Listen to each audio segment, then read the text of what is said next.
this thing on? Just kidding. Today I'm going over what I watched in March, April, and May. These past few months, I've been so busy with finishing my first year of college, working, looking for a summer job, and moving that I really haven't had that much time for YouTube, but I'm back and I'm gonna try and keep it up again. I'm going to make March and April very brief considering it was so long ago, but I still did want to cover the movies I watched. The first movie I watched in March is The Batman.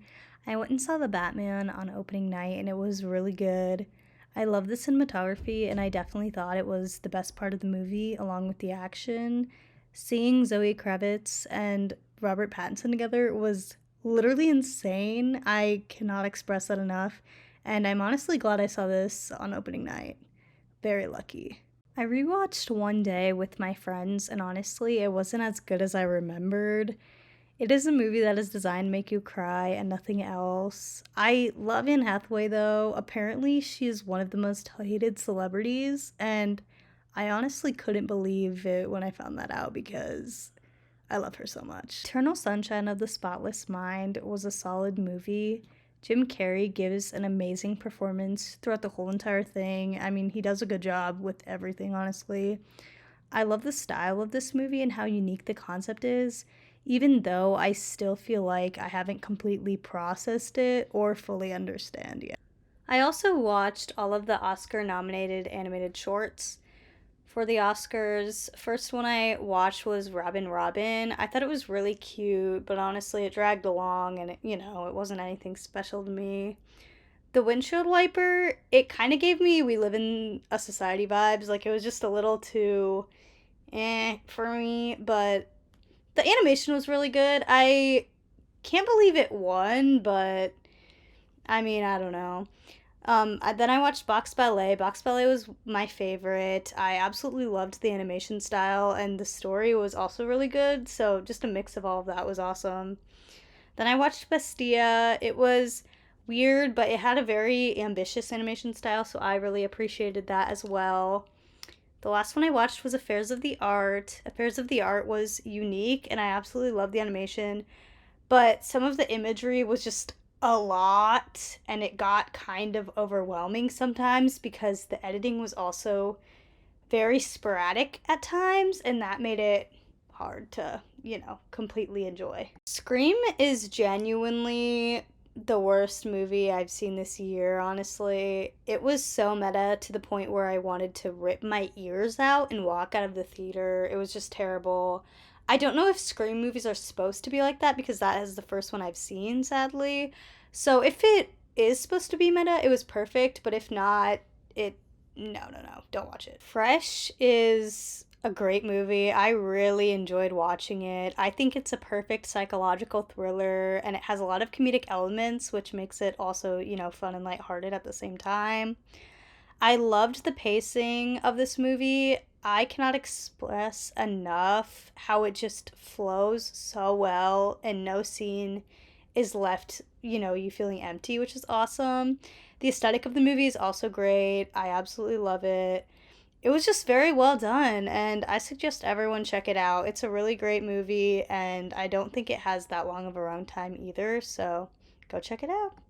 The Diary of a Teenage Girl was a unique film for me.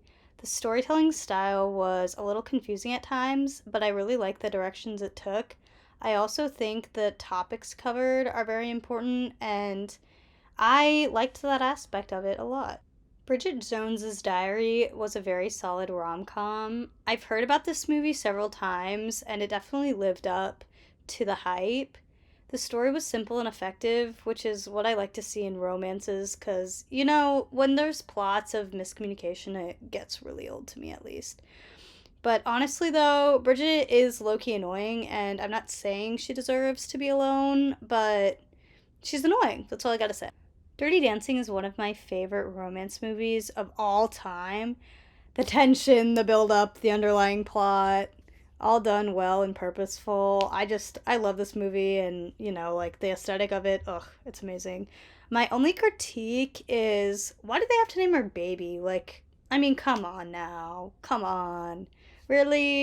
Unfriended was entertaining for about 5 seconds, and then it was just kind of there. I appreciated the bottom text memes part of the movie, but I also think there is something to be said about this type of modern found footage movie nowadays. Was it done the best it could? Possibly for the time in the era, but I don't know. It, I don't know. The Simpsons movie, what a classic. I will never get over how Homer's whole entire life fell apart because he wanted a free donut. Honestly, he's a king. He's a king. Oh, The Visit, another classic. This should have been advertised as a comedy, but I gotta admit, I genuinely screamed at one of the jump scares. So, this is such a beautiful movie with beautiful people in it. Oh my gosh. But honestly, I've got to admit to you guys, I am ashamed, but I did take a nap while watching this. It wasn't my fault, it was late at night, but I need to rewatch it. All I gotta say about an extremely goofy movie is if you haven't watched it, go watch it. It's on Disney Plus. Also, the disco scene is the moment. And I genuinely thought college was gonna be like this as a child. I have no words for this movie. Absolutely none. This is my childhood. This is the air I breathe. This is my legacy. I just love this movie. And it's not a joke. Like, I'm not kidding. I've seen it probably around 10 times. If you haven't seen this movie, go to Disney Plus right now. Pause my video and watch it. Please. More people need to know about this. It's iconic. Please. Okay, no one come for me in the comments about this, but this was my first time seeing Wall-E all the way through. I thought it was boring for the longest time, but I think that was just my childhood not being able to, have an attention span showing for a second. But yeah, I watched it all the way through with my friends. I'm pretty sure I cried around 3 times during, sporadic parts in the movie. Why is this so good? Why is this so beautiful? I'm embarrassed. I'm truly embarrassed that I, you know, put this down for so long.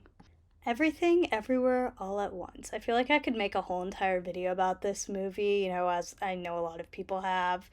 But I absolutely love this movie, and I've only seen it once, and I need to see it again because processing it all on the first watch is literally impossible. Like, there's so much going on, it's crazy. But I also thought it was really cool when I found out that they edited it all on Premiere Pro, and I think that's really inspiring. All right, all right, all right. This this movie, Dazed and Confused, I absolutely loved it. This is the first time I've seen it. I love how there isn't really substance with it, honestly. It's just vibes, it's people literally just hanging out and having a fun night, and I love it. I love it so much. I think it's a cool concept, and I think more movies should be like this nowadays, not necessarily a huge plot, but more just like vibes. I love it. I think Bridesmaids is kind of on the same level of grown ups, in my opinion, in the sense of when you're little, you think it's like a really iconic comedic movie, which it's very funny, but it's not like necessarily as popular as you thought it was, I guess, at least in my opinion. But yeah, I really enjoyed it. It was my first time watching it, and the airplane scene is very fun. Teen Beach Movie, I watched this with one of my friends who has never seen it. She hated it. I guess it's an acquired taste. It's whatever. One of my faves. It holds a lot of nostalgia for me, even though I was kind of on the cusp of like not watching kids' movies anymore, but I did, and I loved it. So, yeah. Spring Awakening is my favorite musical of all time, so I obviously had to watch the documentary that just came out on HBO Max about the show. I love Jonathan Groff so much. I would do anything for that man. That voice literally came from God himself. I'm absolutely sure of it. Getting to see the insight on the cast during their Broadway run was so cool, and also seeing how close they were and how young they were is insane. I didn't realize that Leah Michelle started workshopping this at 14 years old. That's crazy, and they were even on Broadway before then. It just blows my mind. But yeah, I absolutely love this show so much. I watched El Camino directly after finishing Breaking Bad. I had started Breaking Bad the end of March, and then I finished the 1st of May. And I just thought that El Camino was so well done for Jesse, and he got the resolution he needed. He deserved it so much. I'm so glad that everything just worked out, and the movie was fantastic. I really enjoyed it. I watched Fresh again with my sister, and she really liked it. I love the movie so much. I'm definitely gonna rewatch it again at some point.